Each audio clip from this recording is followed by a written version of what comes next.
In today's video, we're going to be discussing the Halo 3 PC flight. We're going to be going over the changes that were made with the latest update and extension to the flight, and we're also going to touch on the very brief Halo Infinite teaser that was dropped. So stick around. Now, the Halo 3 PC flight has been going on for roughly about 2 weeks, and since then it has received one title update with improved and resolved issues, and we're going to go over some of those right now. The following information can be found over at the Halo support site. I will put the link in the description in case you guys are interested in reading this for yourself. But when it comes to the Halo 3 flight known issues, this was updated on June 23rd of 2020. And the improved issues are: improvements have been made to the interpolation at unlimited frames. Improvements have been made to Halo 3's audio to reduce crackling in areas where it was too quiet. Overall polish work to the challenge hub menu. Reworked the challenge notification pop-up layout and placement to be cleaner and less obstructive. Added in audio cues when completing a challenge. Polished various match-made game variants to use more consistent time limits and other settings, and it enabled non-linear unlocks within each page of the seasonal overview. And this is huge, enabling the non-linear unlocks on each page with the season overview. This essentially means that you can go in on a page once you've earned a seasonal currency and choose what item you want to unlock and in what order you would like to unlock the items on that page. You're no longer stuck from a left to right track, just unlocking things as you go along. Now you actually have a choice on what you want to get, and this could not make me more happier. Now moving on to the resolved issues, and there are a lot of issues that they have had fixed. So starting with gameplay, the Elite Armor had some clipping issues on the customization preview screen. Stationary turrets could have been moved on maps in multiplayer. Spartan laser reticule was larger than intended when zoomed in. Visor HUD elements were misaligned with Halo 3 gameplay. The Arbiter's health bar had an unintentional line under it. The headshot reticule was slightly larger for the battle rifle and the sniper rifle. The flashlight was not attached to the player's armor. The player's emblem on armor was randomized when in gameplay. Fixed an issue where attempting to fire off the hand weapon while dual wielding would conflict with zoom on the mouse and keyboard. Now when it comes to the UI, the in-game text was smaller than intended for players' names, chapters, titles, and subtitles. The visor preview was not accurate to in-game appearance. The fade-in HUD for Spartan's visor was not rendering correctly. The low ammo HUD effect does not fit for the Spartan or the Arbiter's HUD when in 21:9. The HUD's edge icons overlapped in the Arbiter's HUD. Some HUD elements were not centered in 21:9. Now moving on to the audio. Missing sound effects for the flood dispersal pods landing in the mission Halo were fixed. Metal floor panels would play the incorrect sound effect on Heretic, and that was also fixed. Sound effects with some delayed or not played at all when multiple sound effects were playing. And during a cutscene, cinematics in the exit menu, sound effects can play. And when it comes to Forge, when using a gamepad, the player is unable to exit the object tools in menu with the Forge. And when in monitor mode, players could not thrust when holding an object in Forge. Objects move too much when the precise key edit is held. And those are all the fixed issues. And as you can see, they've squashed a lot of bugs, especially with them extending the flight multiple times. Now moving on with the article, it does cover the active issues, so we're going to go ahead and go over those now. When it comes to gameplay, medals are displayed for both unified and original style when earned during multiplayer matches. The rank icon is not reflecting the actual rank on the roster page. Vehicles with fixed or phased physics can be desynced when piloted.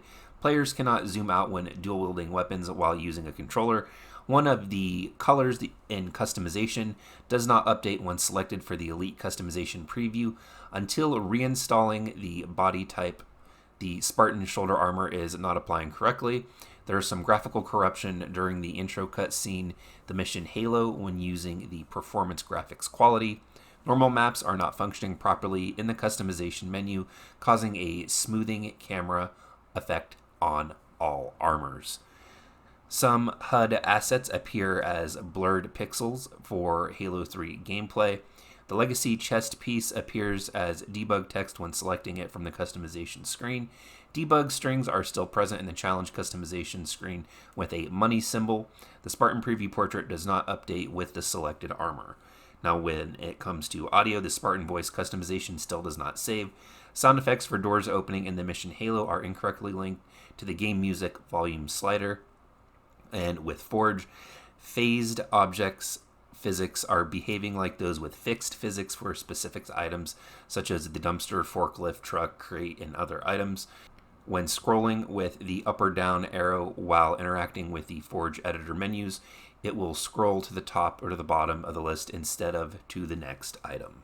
So as you can see, they are making progress here when it comes to Halo 3. They've extended the flight twice now, and they are working on issues within the flight, some of which are still pretty big, but most of them are minor and small bugs as well. So I'm going to be interested to see in what state they actually decide to launch this game. It doesn't seem like it has any game-breaking issues right now, but of course, once it goes out to retail and the hopefully 100,000 people that will be playing it will be able to bring more of, if any, problems to light to be fixed rather quickly by the team. Now, I am, of course, super excited to be able to get my hands on Halo 3, but the thing that has me most excited for this newest update is going to be the challenge system and the customization menu. I don't know yet if we are getting a new season. Speculation is that we might. Of course, the bigger speculation is that we will probably be getting, for sure, a new season when it comes to Halo 4. Although, can you really call them seasons when they all exist together at the same time and they don't go away and they're unlockable in any order? I don't know, that's debatable now at this point. But the fact that you're going to be able to earn seasonal currency and XP with weekly and seasonal challenges, hopefully they can eventually work in daily challenges with that as well. But then, of course, giving you the option to be able to choose what items you want on each page in any order is, of course, something that is a big deal as well, something we've all been asking for. Now, moving on to the Halo Infinite teaser. This information can be found all over the internet, but I am pulling from GameSpot.com. Again, I will put the link in the description in case you guys are interested in taking a look at it. Now, with that being said, the information reads as follows. Halo Infinite teaser marks the return of the Banished. Ahead of its expected gameplay reveal, Xbox's July 2020 event, a short teaser for Halo Infinite has been shared on the game's official Twitter account. The teaser features the ominous warnings from a member of the Banished, a splinter group from the series' main antagonist, the Covenant. The Banished first made its appearance in Halo Wars 2, which took place after the events of Halo 5. The Banished rejected the ideology of the Covenant and broke away from their compatriots, led by Atriox. Halo Wars 2 chronicles the conflict between the Banished and the crew of the UNSC Spirit of Fire, which eventually spilled over onto a new Halo installation. How this connects to Halo Infinite is still unclear, but it is a hint at the direction that the sequel might be taking. Developer 343 Industries has spoken before about how it's trying something new with Infinite, powered by a brand new engine called Slipspace to do it. Halo Infinite is expected to be one of the highlights of the Xbox 2020 showcase, although an exact date for the event has yet to be confirmed. Halo Infinite will launch, of course, on the Xbox Series X and the Xbox One family of consoles, along with PC. Now, if you have not yet heard or watched this video, I will put the link in the description that will take you to the Halo Twitter account where the video mentioned before is there. They really don't make any secret about it. They straight up say this is the Banished. So it's certainly interesting to see if this is indeed a Halo Infinite tease, which it very well probably is. What exactly is going to be going on with Halo Infinite?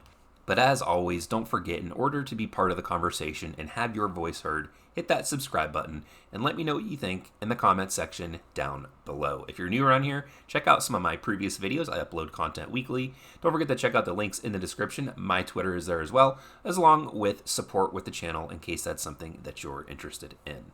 But until next time, everyone, thank you all for joining me here today, and I'll see all of you in the next video.